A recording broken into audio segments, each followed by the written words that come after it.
Hi guys, good morning. Welcome to my YouTube channel, Chef Samurin Vlog.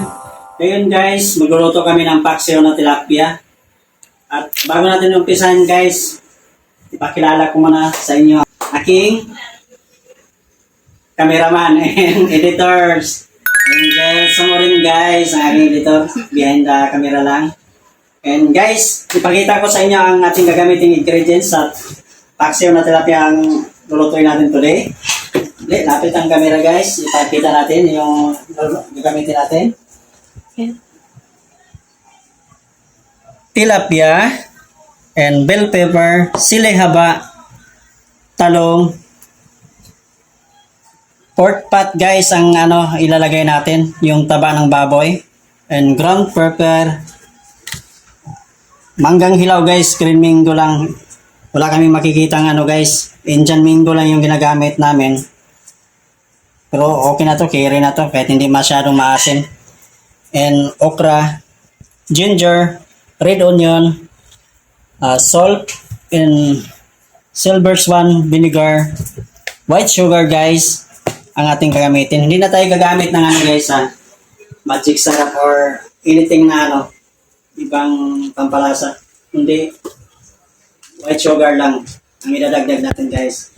So guys, umpisahan natin ang pagluluto natin guys. So, ang una nating ilalagay guys is pork fat. Ilalagay lang natin. So, lapit ang camera. Ilagay natin dito guys, ang pork fat. Make sure lang na ilatag lang natin siya ng maayos. Wala pa itong guys wala pa siyang apoy.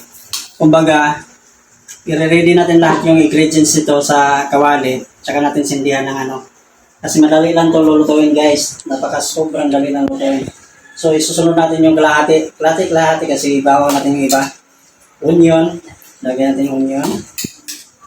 Luya, lagay natin siya guys. Tapos ngayon guys, ilalagay natin yung Indian mango lang yung nabili natin kasi wala nang iba. Kalahati lang din guys. Kasi yung iba sa ibabaw natin ilagay. Ngayon, ilalagay natin yung tilapia guys. Tandaan na make sure lang na maganda yung pagkalagay para kasi wala na tong guys. Kumbaga pag nailagay na natin dito, hindi na natin gagalawin siya. Kung anong itsura niya, yun na yun. Meron na yun. So, idadagdag natin guys yung loya yung sa ibabaw. Lagay lang natin lahat. Yeah. Kalat lang natin siya guys. Paksiw na tilapia ang lulutuin natin siya guys So, lagyan na natin lahat ng mga ingredients guys. Sama-samahin lang natin siya. 15 minutes to 10 to 15 minutes guys. Pwede na to siya. Kasi tilapia lang naman. Madali lang maluto. Lagyan natin sa ibabaw. Tap natin yung green mango. And okra, lagyan na rin natin lahat. Ibabaw natin lahat guys. Lahat. And talong, lagay natin talong.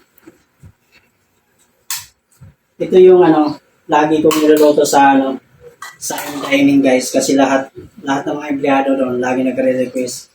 And shout out pala kay Rico Ricodo na siya yung nag-request nito na iba-vlog to sa aking YouTube channel.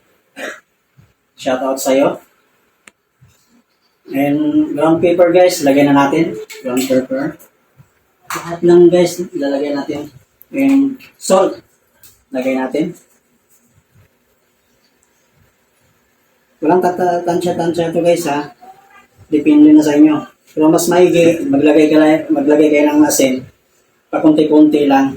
Kasi madali na lang siya dagdagan kung halimbawa kulang sa lasa. Madali na lang siya dagdagan. Huwag lang yung damihan yung asin kasi aalat siya guys. Pag madami yung asin, mahirap na siyang habulin yung lasa. Hindi mo na alam kung paano mo siya habulin. Dadagdag ka ng tubig. Parang pangit na siguro. Kasi hindi tayo maglalagay ng tubig dito guys, kundi vinegar lang. Soka lang yung ilalagay natin dito. Walang tubig to guys Soka lang. Damihan natin ng soka. Kasi ang soka guys, nagpaano din to siya, nagpapatanggal ng lansa ng isda. So, damihan natin ng suka. Suka lang siya, guys. And, asukal. White sugar yung ginagamit ko dito, guys. Hindi ako naglalagay ng anything o magic syrup or pang mga pampalasa. Hindi, asukal lang. White sugar lang, guys, ang ilalagay namin. Kasi, sa pagluluto ko rito, hindi talaga ako naglalagay ng Ajinomoto or magic syrup. Kundi, white sugar lang talaga, guys. Tansahin mo lang din. Tansahin mo lang siya. Tapos, teaspoon lang muna. Titikman natin mamaya kung anong lasa niya. Kung masarap na o hindi pa. Dadagdagan na lang natin siya, guys. So, ngayon, guys, cut muna natin saglit ang camera. Cut. Ngayon, guys, tatakpan natin siya, guys. Takpan lang natin siya. Tapos, lahat ng ingredients, guys, nakalagay na siya lahat, di ba? So, ngayon, sisindihan na natin yung kala natin. Dito kasi sa bahay, guys, wala kaming ibang luto, kundi kalan lang muna. Kasi walang gamit. Kasi nasa ismag-kitchen lang kami sa Cameron Vlog.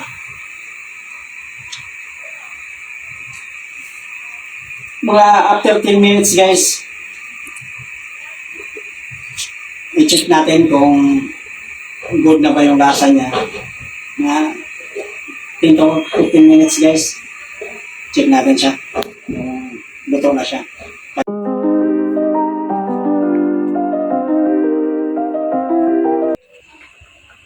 After 15 minutes, guys, bubuksan na natin. At titikman natin, guys, kung okay na ba yung lasa.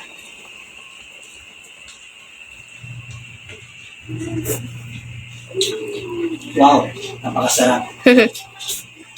Good na good, guys. Hindi na natin dadagdagan ng lasa. Napakasarap na. And hintayin na lang siguro natin mga 5 minutes, guys. Good na to. 5 minutes.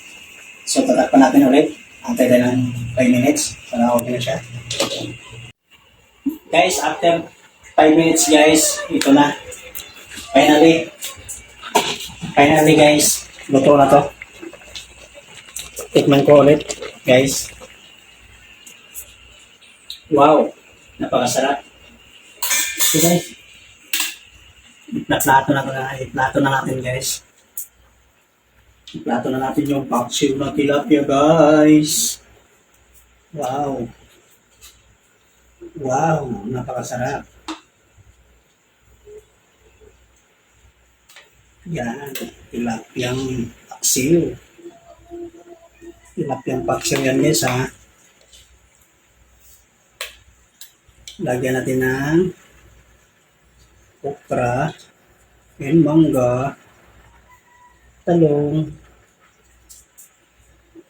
Wow, napakasarap.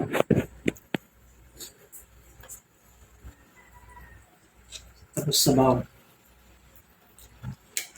Wow. Napakasarap. Wow. Ito na, guys, yung tapos nating niluto na paksiw tilapia, guys. Sana may natutunan kayo sa aking niluto ngayon, guys, na paksiw tilapia. Napakasimple lutuin lang, guys. Kumbaga, pang mahirap na pagkain lang to, guys. Kasi paksiw na tilapia lang. At mga barato lang yung recipe na nabibili, guys. Okay, salamat pala sa inyong panonood at pagsuporta sa aking YouTube channel, Chef Samurai Vlog. And shout out sa lahat ng aking mga subscriber and supporters. Yan. Naka-live ba tayo, guys? Shout out! Hello. Hello.